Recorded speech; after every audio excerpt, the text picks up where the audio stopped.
هناك سبب قوي جدا يخليك تصادف هذه الرسالة في هذا بالذات من حياتك، وهذا ليس صدفة، بل هو رد مباشر على ذبذبة أرسلتها روحك نفسها.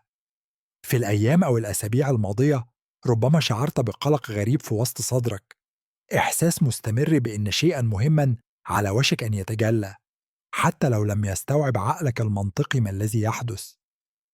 يمكن أن تكون قد مررت بتقلبات مزاجية مفاجئة، لحظات من حنين غير مبرر، أو شعور صامت بالترقب، وكأنك تنتظر زيارة أحد ما دون أن تعرف من سيطرق بابك.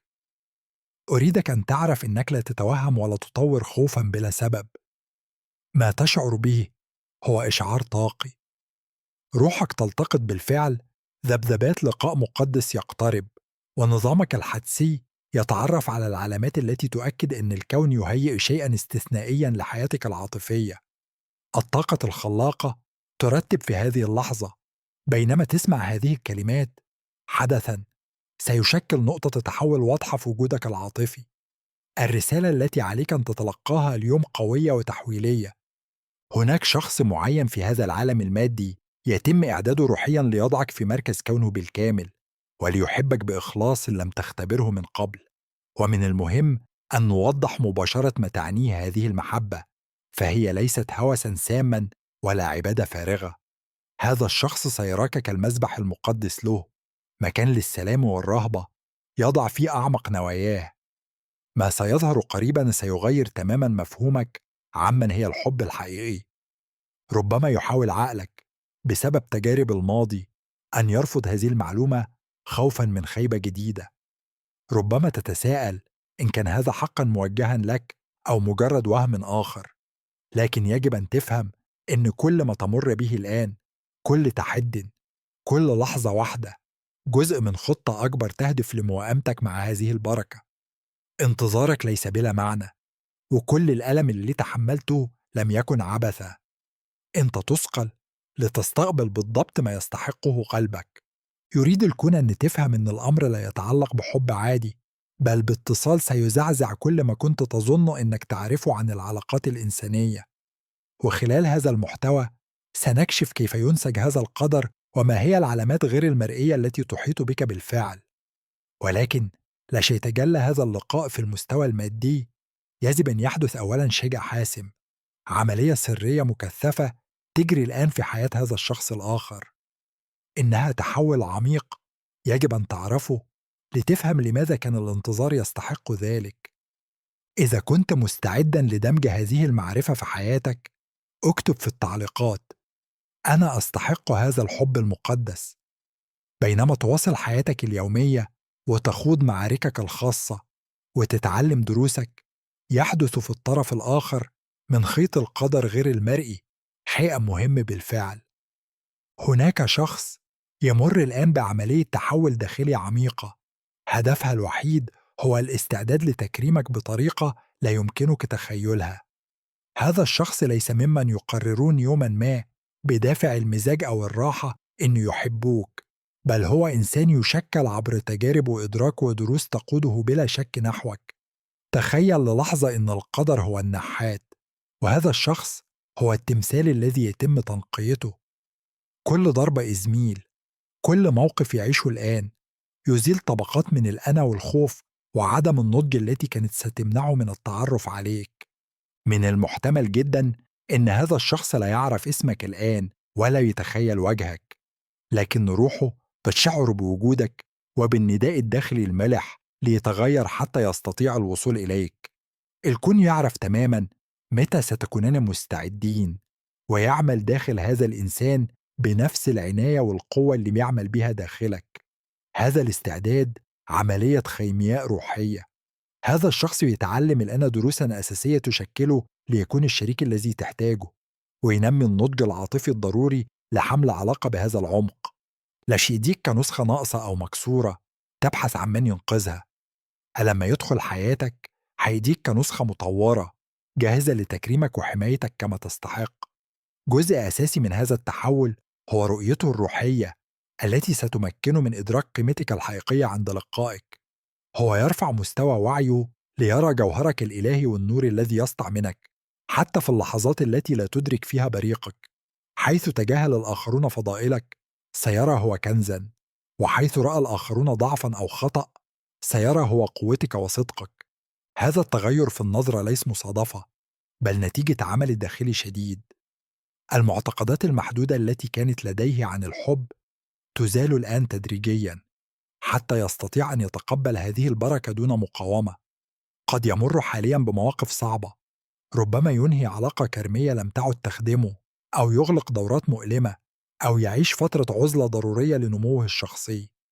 كل هذا يحدث لتنقية طاقته وضمان أنه يكون حاضرا بالكامل لك عند لقائكما. هو يتعلم أن يترك الأنماط القديمة، أن يشفي مخاوفه، أن ينفتح على القرب الحقيقي، وأن يرى الحب كعمل مقدس، لا كلعبة للأنا ولا صفقة اجتماعية. وربما يشكك في كل ما لقى ما أعتقد أنه يعرفه عن الحب، ويشعر بفراغ لا يملأه شيء في حياته، لأن هذا المكان محجوز لك أنت فقط. هذه العملية من الخيمياء الداخلية تجعله أيضا يشعر بقلق غير مفهوم، إحساس دائم بأن شخصا مهما على وشك دخول حياته. ربما يرى أحلاما فيها شخصية غير واضحة تمنحه سلاما عميقا، أو يرى إشارات في كل مكان تذكره بأنه يجب أن يكون مستعدا لشيء عظيم. يلين قلبه حتى لا تبقى جدران أو دفاعات تعيق الاتصال في لحظة اللقاء. الشخص الذي يقترب منك ليس مجرد أي أحد يقع في الحب بطريقة عادية، بل هو شخص هيمر بطريق مليء بالنار والتحول فقط ليكون قادرا على مجاراة طاقتك. فهم هذا الأمر ضروري لك، لأنه يمنح فترة انتظارك معنى جديدة. ليس الأمر إن الكون قد نسيك أو إنك محروم من الحب. عظمة ما هو قادم تحتاج فقط إلى أساس متين. لو ظهر هذا الشخص اليوم بجروح مفتوحة أو روح غير ناضجة، فلن يستطيع أن يمنحك المسبح الذي تستحقينه. لهذا يأخذ الكون وقته ليحكم كل خطوة بدقة. سيكتشف هذا الشخص في النهاية إنك الإجابة على كل أسئلته الداخلية، والدليل الحي على أن الحب الحقيقي موجود، وأنه يستحق كل ألم في الطريق. سينظر إليك بعينين تعلمتاه أن تريا أبعد من المظهر الخارجي، وأن تخترق جوهر كيانك، حيث يكمن قيمة لا تقدر. الاستعداد متبادل ويحدث في الوقت ذاته. فبينما تتعلمين تقدير نفسك ووضع حدود واضحة، يتعلم هذا الشخص أن يحب بنضوج، وأن يرتبط دون خوف. إنه رقصة متزامنة للطاقات، بحيث يقربك كل خطوة تخطينها نحو شفائك من تطور هذا الشخص خطوة أخرى في مساره الخاص. ثقي تماما بأن الخطة الإلهية لا تعدك وحدك، بل تشكل أيضا الشخص المخصص لك بأقصى درجات العناية.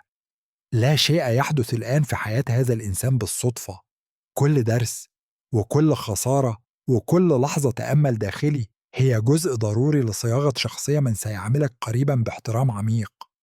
هذا الاستعداد مكثف ولا يمكن الاستغناء عنه، لأن العلاقة اللهج معكما لا تشبه أي علاقة تقليدية، بل ستتحدى كل المعايير الاجتماعية والتوقعات التي عرفتها مسبقا. من الضروري أن تفهمي أن العلاقة التي ينسجها لك القدر لا تتوافق مع الأنماط التقليدية المفروضة علينا منذ أجيال. الأمر لا يتعلق بشراكة عادية، ولا بالتعارف التقليدي ثم الوقوع في الحب والخطوبة والزواج، لأن ما يقترب منك يتجاوز كل قواعد الرومانسية البسيطة. الناس ها علاقة تحمل سمات ما يطلق عليهم البعض شركاء الروح أو التوائم الروحية، لكنها تتخطى حتى هذه المفاهيم. إنه عهد بين روحين تتعرفان على بعضهما على مستوى عميق وأولي، صدى يشعر منذ اللحظة الأولى وكأنه قديم ومألوف. عندما يدخل هذا الشخص حياتك، هتكون الديناميكية مختلفة جذريا عن كل ما عشته من قبل، لأنها لن تقوم على التملك أو التبعية، بل على التفاني الواعي الذي ينبع من حرية داخلية كاملة. بنية هذا الرابط مقدسة، لأنه قائم على يقين بأن اتصالكما له هدف يتجاوز الجانب المادي، ويرفع وجودكما إلى مستويات جديدة من الوعي والإشباع. المحبة التي نتحدث عنها، هذا الشعور بوضعك على مذبح، ستظهر في حياتك اليومية من خلال نوع من الانتباه ربما لم تختبريه من قبل. سينظر إليك هذا الشخص بعينين تريان ما وراء المظاهر، عينين تخترقان جوهر كيانك وتكتشفان هناك كنزا ثمينا يجب الحفاظ عليه بأرقى درجات العناية. كل كلمة تقولينها سيسمعها بإصغاء مهيب، ليس من باب المجاملة، بل من رغبة حقيقية في فهم عالمك الداخلي، مخاوفك، وأعمق شغفك. ماشي؟ تحتاجي لتكرار نفسك ليتم فهمك، ولن تضطري لرفع صوتك للحصول على تأكيد. مجرد حضورك سيكون كافيا لجذب انتباهه الكامل. سيتذكر أصغر التفاصيل، تلك التي تجاهلها الآخرون، وسيقدرها كخرائط ترشده إلى سعادتك.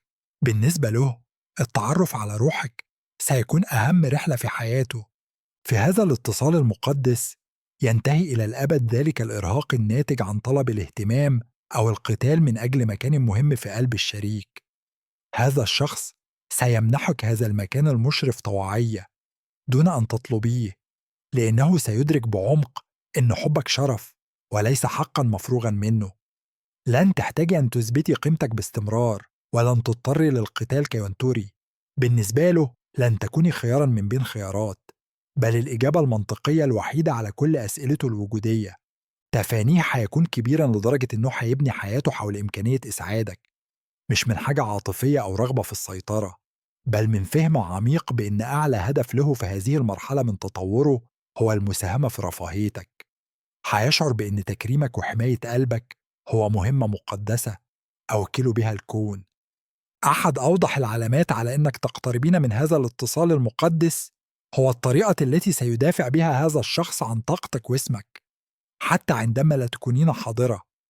سيحمي سمعتك بثقة، وسيتحدث عنك بفخر وإعجاب لا يمكنه إخفاءهما، وسيدمجك تلقائيا في خططه المستقبلية، ليس كفكرة إضافية أو زينة جانبية، بل كنقطة مركزية في رؤيته طويلة المدى. لكن هنا تكمن روعة هذا الاتصال. هذا النوع من الحماية لن يبدو أبدا كقيد. بخلاف العلاقات السامة حيث يخلط بين الرعاية والسيطرة، سيجد هذا الشخص التوازن المثالي بين الأمان والحرية. العلاقة لن تكون سجنا، بل فضاء واسعا يسمح لكما بالنمو بلا حدود، مع العلم أن لديكما دائما ميناء آمنا تعودان إليه. لم يحاول هذا الشخص تغييرك أو دفعك لطمس جوهرك لتلائمي توقعات أو أدوار مسبقة. على العكس، سيحتفل بفرادتك، سيدعم أحلامك الجريئة، وسيحترم مساحتك الخاصة وعزلتك حين تحتاجينها. سيعجب بأصالتك تحديدا في الأماكن اللي بحث فيها الآخرون عن الكمال المصطنع أو الخضوع. إن كنت قد شعرت في الماضي أنك بحاجة لتخفيف نورك كي لا تربكي أحدا، فسيحدث هنا العكس تماما. هذا الشخص سيشجعك على أن تضيئي أقوى، سيحتفل بنجاحاتك بلا ذرة غيرة، وسيلهمك للنمو في الاتجاه الذي تتوق إليه روحك. يفهم أن توسعك الشخصية ليس تهديدا، بل الوقود الذي يبقي العلاقة نابضة بالحياة.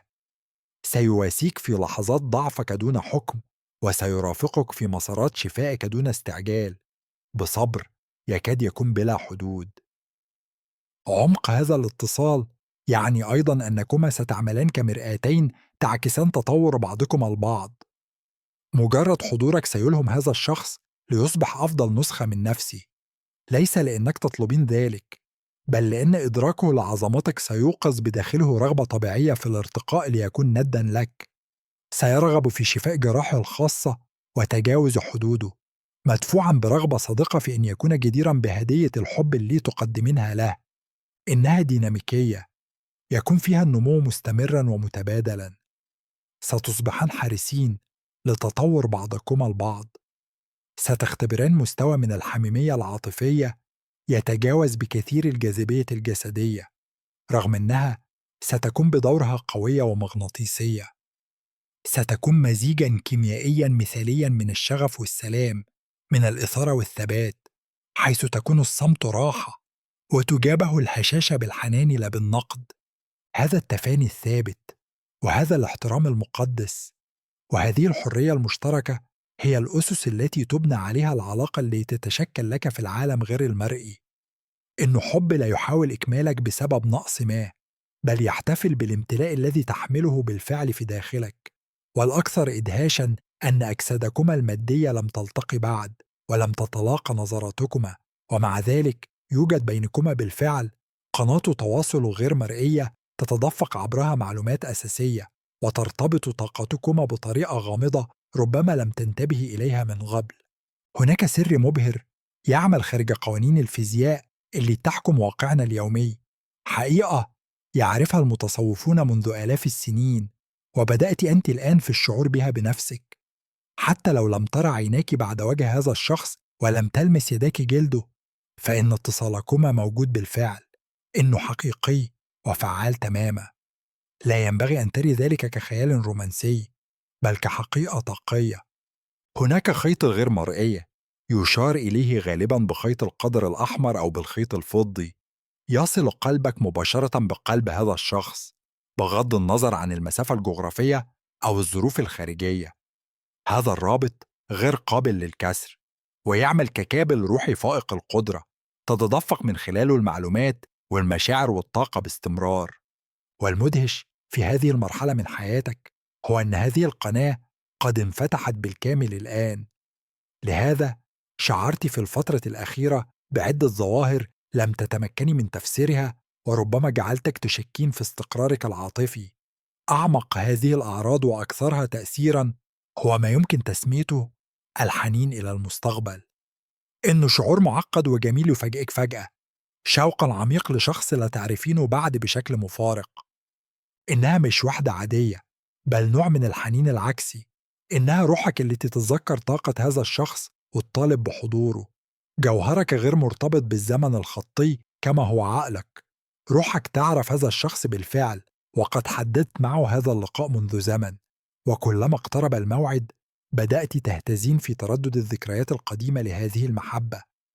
إن نظرتي يوما إلى البعيد بشعور إن قطعة أساسية منك مفقودة، أو شعرت بحاجة إلى العودة إلى المنزل رغم أنك كنت فعليا في بيتك، فقد عشت بالفعل هذا الحنين إلى المستقبل. اليقين النبض بأن هناك مكانا في قلب شخص آخر يخصك وينتظرك. هذا الفراغ ليس حزنا، بل مساحة مغناطيسية تتهيأ لتملأ. ومن خلال هذا الخيط غير المرئي تسافر أيضا مشاعر الشخص الآخر، وهو ما يفسر تلك التقلبات المزاجية المفاجئة التي قد تكوني مررت بها مؤخرا دون سبب واضح. تخيلي أنك تعيشين يوما عاديا هادئا، تقومين بمهامك المعتادة، ثم فجأة تجتاحك موجة فرح عميق، أو سكينة دافئة، أو يقين ساحق بأنك محبوبة، فيتركك ذلك بابتسامة لا يمكنك تفسيرها. هذه اللحظات ليست مشاعرك، إنها مشاعره هو. من المرجح جدا إنه في تلك اللحظات يفكر هذا الشخص في الحب، أو يشفى من جرح مهم، أو يرسل روح نور أمل إلى روحك. وكذلك عندما تشعرين بحزن خفيف أو قلق لطيف لا ينتمي إليك، فقد يكون هذا الشخص يمر بمرحلة صعبة في مسار تحضيره، فتلتقطين حالته عبر الرابط الطاقي وتشاركينه الطريق دون وعي. هذا التواصل التلباثي دليل على أنكما بالفعل فريق يعمل بتناغم كامل، حتى قبل أن تلتقيا في الحياة المادية. أوضح مساحة يظهر فيها هذا اللقاء هي بلا شك مستوى الأحلام. عندما يستريح عقلك الواعي وتنخفض آلياتك الدفاعية، يصبح عقلك حرا ليرحل ويلتقي بعقل هذا الشخص في العالم النجمي. ربما رأيت مؤخرا أحلاما حية تتفاعلين فيها مع حضور يبدو مألوفا للغاية، شخص يمنحك سلاما عميقا ومحبة غير مشروطة، لكن وجهه غير واضح أو يختفي عند الاستيقاظ. هذه ليست مجرد تخيلات، إنها لقاءات حقيقية في الأبعاد الدقيقة. في هذه اللقاءات الليلية تتعرف أرواحكما على بعضها، تشجعان بعضكما على الاستمرار في عملية التحضير، وتذكران بعضكما بأن الانتظار شارف على نهايته. الاستيقاظ مع شعور بالطمأنينة، بقلب دافئ وراحة لا تفسير لها، هو علامة مؤكدة على أنك قضيت الليل في حضرة حبك المستقبلي. ورغم أن عقلك لا يحتفظ بالتفاصيل البصرية، فإن جسدك العاطفي يحتفظ ببصمة هذه الطاقة، فيرافقك هذا الإحساس بالأمان طوال يومك كوعد صامت. إلى جانب الأحلام والمشاعر، يعمل جسدك المادي أيضا كهوائي، استقبال لهذه القربة القادمة. كثير من الأشخاص الذين يقتربون من حدوث مثل هذا الاتصال المقدس يبلغون عن إحساسات جسدية محددة، شعور مفاجئ ودافئ وممتع في منتصف الصدر، مباشرة في شكرا القلب، وكأن شمسا داخلية تشتعل للحظة. وقد تشعرين كذلك بقشعريرة أو رعشة رغم عدم وجود برد، خاصة عما تسمعين عن الحب أو تفكرين في مستقبلك. ومن الظواهر الشائعة أيضا الشعور برائحة عطر أو زهور لا تأتي من أي مصدر مادي. هذه هي البصمة الطاقية لهذا الشخص، تظهر لك في عالمك الحسي. جسدك بحكمته وغرائزه يدرك إن هذا الشخص موجود بالفعل في مجالك الطاقي، يقترب أكثر فأكثر ويجعلك تستجيبين لإشارات ملموسة تدل على حضوره. الكون بدوره يشارك في هذه المحادثة التلبثية من خلال لغته الرمزية اللامتناهية، ويرسل إليك باستمرار تأكيدات خارجية. هنا تظهر ساعات المرآة الشهيرة وتزامن الأرقام. رؤية الأرقام 111 أو 222 أو 444 مرارا ليست مصادفة رياضية، إن الكون يغمز لك ويؤكد إنك في انسجام مع قدرك، وإن التواصل بينك وبين هذا الشخص نشط. في كل مرة ترين فيها هذه الأعداد تتلقين نوعا من الإشعار: النظام يعمل، واللقاء في طور التحميل. قد يحدث أيضا إن تسمعي بالصدفة حديثا بين غرباء ينطقون بالجملة اللي كنت بحاجة لسماعها، أو إن تبدأ أغنية في الراديو تجيب مباشرة عن السؤال اللي كنت تفكرين فيه. البيئة كلها تتآمر لتؤكد لك إن هذا الاتصال حقيقي. أريد هنا أن نتوقف لحظة، لأنه من المهم الاعتراف بتجربتك. إذا كان كل هذا يحرك شيئا بداخلك، إذا شعرت بتلك اللهفة غير المبررة لشخص لا تعرفينه، أو إذا استيقظت وأنت متأكدة إنك كنت مع حبك في أحلامك، فاعترفي بذلك.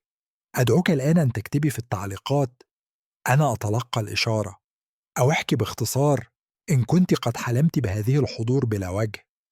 بهذه الطريقة لا تتفاعلين فقط مع هذه الرسالة، بل تثبتين هذه الطاقة في العالم المادي.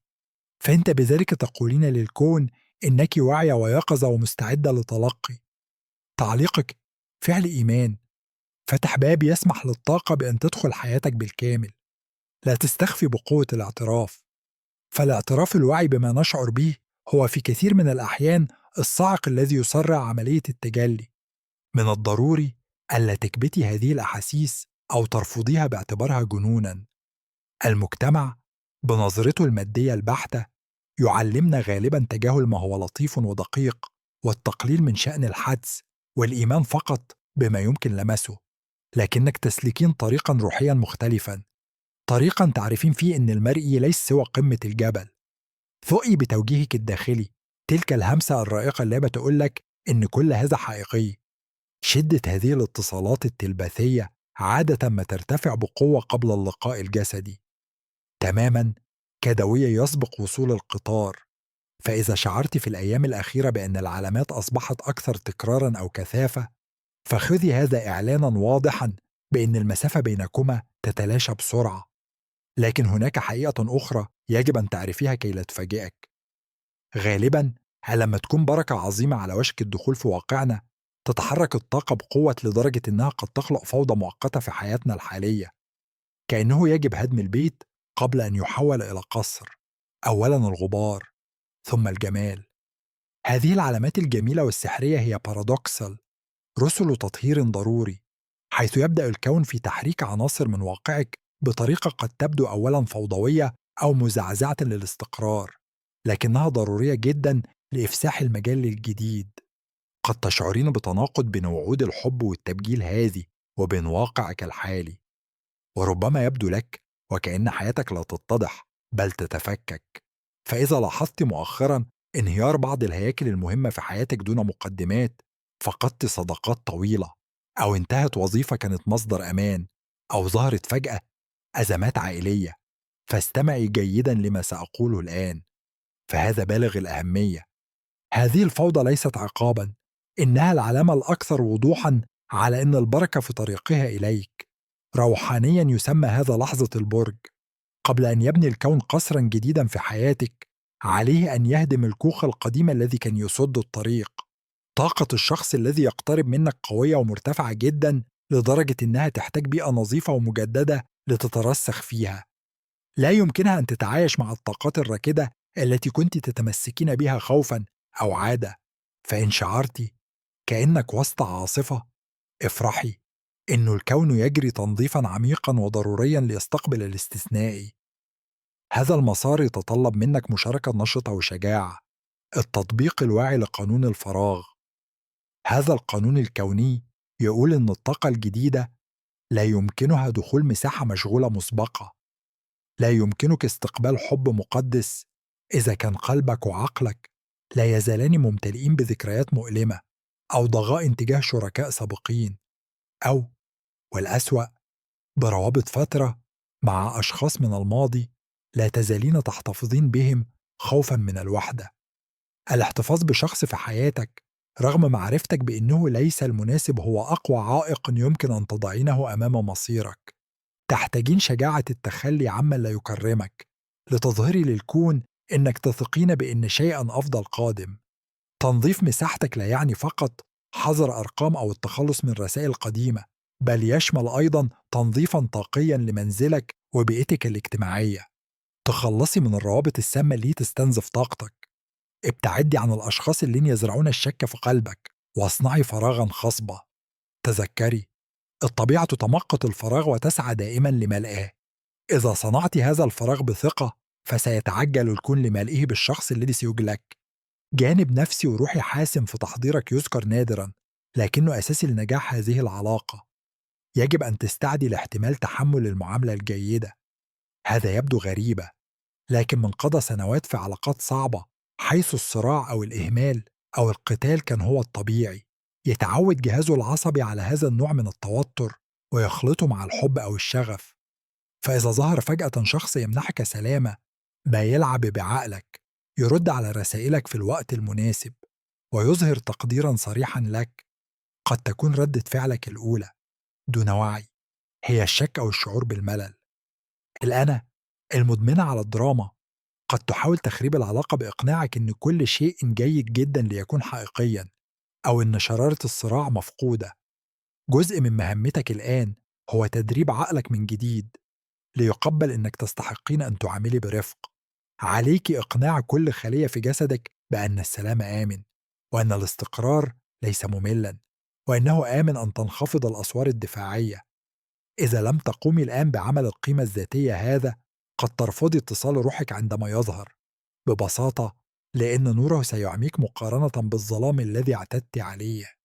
تحضيراتك تعني أيضا تغييرا جذريا في الطريقة التي ترين بها نفسك داخل هذه الشراكة المستقبلية. عليك أن تقتلي تماما فكرة إن هذا الشخص يأتي لينقذك أو ليكملك. فكرة النصف الآخر خطيرة، لأنها تعني أنك نصف ناقص يحتاج نصفا آخر ليعمل. الحقيقة الروحية هي أنك بالفعل كيان كامل، مكتمل وإلهي.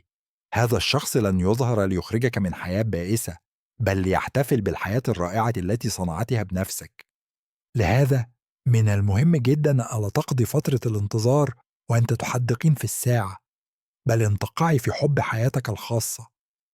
ارعي شغفك، سافري، تعلمي، اضحكي، وابني مملكتك الخاصة من السعادة. لما يأتي هذا الشخص ويجدك مشرقة واثقة وممتلئة، مش يأتي ليملأ فراغك، بل ليوسع امتلاءك. طاقة الاحتياج تنفر، بينما طاقة الاكتمال تجذب بشكل مغناطيسي.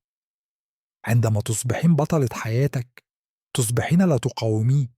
بالنسبة للروح التي تبحث عن شريكة لا عن عبء يجب حمله، كلما تقدمت في استعدادك الداخلي وقبلت الفوضى كجزء من النظام الإلهي، يبدأ الكون بالتواصل معك بشكل أقوى من خلال لغة التزامن.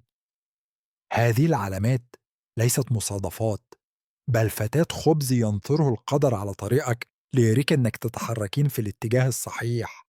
هترين انعكاسات خارجية أكتر فأكتر لعملياتك الداخلية. هتلاحظين الأزواج السعداء في كل مكان، وبدل الغيرة أو الحزن هتشعرين بدفء وطمأنينة صامتة تقول هذا أيضا مكتوب لي. ربما تجدين ريشا أبيض في أماكن غير متوقعة، أو ترين فراشات أو حيوانات لها معنى خاص لك.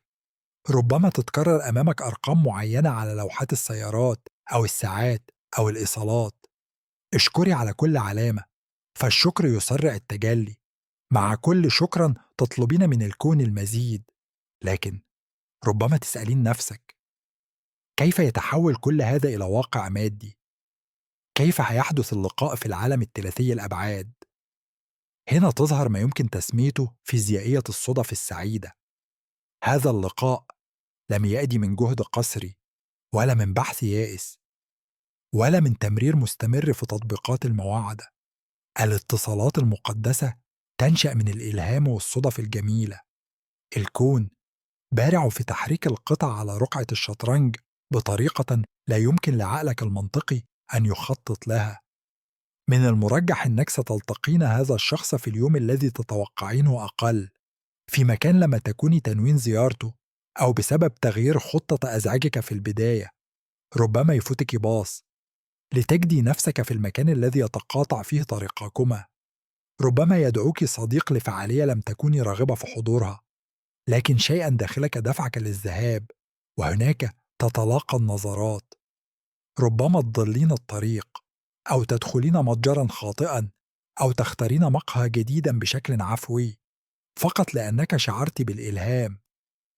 هذه هي الصدف المستحيلة التي يرتبها الكون. لهذا فإن أهم نصيحة يمكن أن أقدمها لك: ابقي منفتحة ومرنة. استمعي لحدسك، خصوصا عندما يدفعك لفعل شيء غير اعتيادي. غالبا ما يكون هذا الحدس هو نظام الملاحة الخاص بالقدر الذي يقودك إلى نقطة اللقاء الدقيقة.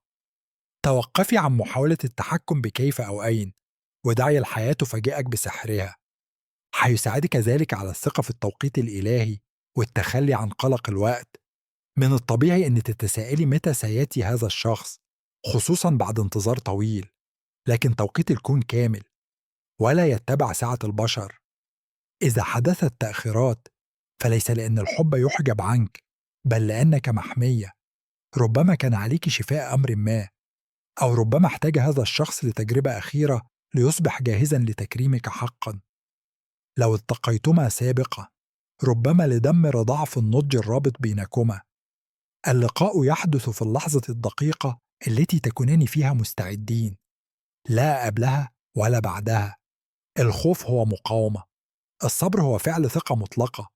وحتى أن ظهرت ظروف جغرافية أو فارق عمر أو مشكلات لوجستية في البداية، فلا تدعي ذلك يسبقك. إذا كان هذا الاتصال إلهيا، فلن يستطيع أي عامل خارجي فصله بشكل دائم. ما جمعه القدر لا يمكن لظروف البشر أن تفككه. أحيانا يضع الكون في البداية تحديات صغيرة لاختبار قوة الرابط. هذه ليست إشارات توقف، بل فرص لإظهار استعدادكما للمضي قدما في هذا الاتصال. وعندما يحدث، عندما يأتي الوقت الصحيح وتجتازان الاختبارات، هتشعرين بموجة من السلام والانتصار تخبرك إن كل ثانية من الانتظار كانت مستحقة. وعندما تتلاقى أعينكما للمرة الأولى، سيكون ذلك أحد أكثر لحظات حياتك الأرضية تأثيرا. ليس ارتباكا عصبيا ولا خفقان خوفا، بل زفرة عميقة من الروح، كمن يضع الحمل بعد رحلة طويلة. ستشعرين بألفة فورية ومربكة، يقين مطلق بأنك عدت إلى المنزل مع شخص قبلته للتو. ذلك الشعور بالغربة الذي يرافق اللقاءات الأولى لن يوجد بينكما. بدلاً منه ستكون هناك ألفة طبيعية انسيابية، وكأنكما تكملان حديثاً بدأ في حياة أخرى. حدثك، ذلك الصوت الذي قادك عبر العلامات والأحلام، سيصرخ بصمت: لقد تم. ولأول مرة لن يجد عقلك أي حجة ليعارض قلبك. في عينيه سترين الدهشة، الامتنان والرهبة، كأنه لا يصدق أنه وجدك أخيرا. هذا النظر سيؤكد لك أن كل العمل الداخلي، كل الوحدة، وكل انتظارك كان الثمن لهذا العطاء. سيعاملك هذا الشخص كالجوهرة الثمينة التي أنت عليها. هذا الحب هيأثر في كل جانب من جوانب حياتك. إبداعك سيزدهر، صحتك هتتحسن لأنك لن تحملي التوتر السام بعد الآن. وحتى وفرتك المادية قد تزداد، لأنك ستتذبذب على تردد السعادة والامتلاء الذي يجذب الوفرة طبيعية. هذه العلاقة ستكون المحفز النهائي لتطورك، وستحررك لتكون نفسك بالكامل. لذلك أطلب منك اليوم: اتركي السيطرة وتخلي جذريا للثقة. توقفي عن السؤال كيف ومتى وأين. هذه التفاصيل رتبها الكون بالفعل. مهمتك الوحيدة هي الحفاظ على اهتزازك عاليا، وقلبك نقيا، وإيمانك ثابتا. اسيري في العالم ورأسك مرفوع، بثقة هادئة لمن يعرف أنه يستحق وعدا عظيما. لست بحاجة لمطاردة ما هو حقك الإلهي أصلا. المسبح جاهز، التحضير في مرحلته النهائية، اللقاء محتوم. ثقي بالخطة الكاملة اللي تتفتح الآن من أجلك. علم كل ما هو قادم أعظم وأجمل بكتير مما يمكنك تخيله الآن. ده كل حاجة في الوقت الحالي. وإذا رغبت في استكشاف هذه المواضيع أكتر، اشتركي في القناة. إلى لقاء قريب.